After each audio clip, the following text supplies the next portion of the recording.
Izveidota jauna aplikācija fotogrāfiju uzņemšanai Travelgram.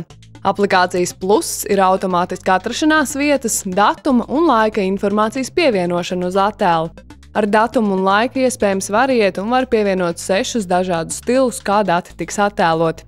Fotogrāfijām iespējams izmantot filtrus, gluži tāpat kā aplikācijā Instagram.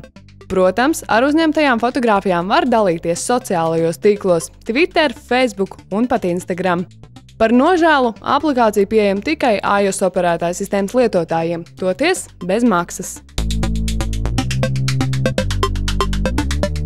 Check-in aplikācija Foursquare ir atjaunināta un jaunākā versija pieejama Android mobilajām ierīcēm aplikāciju veikalā Play Store. Atjauninājumā jūtamas lielākas funkcionalitātes iespējas un dizaina izmaiņas, kas padara gan interfeisu, gan pašas aplikācijas vizuālo izskatu simpātiskāku un lietošanai ērtāku nekā iepriekš.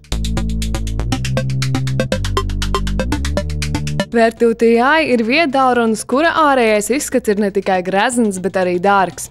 Ņemot vērā titāna apdari, safīra kristālu displeju un 18 karātu sarkanā zelta, kā arī aligātora ādas iekļaušana ārējā dizainā, nav pārsteigums, ka šīs mobilās ierīces cena ir aptuveni 10 000 ASV dolāru.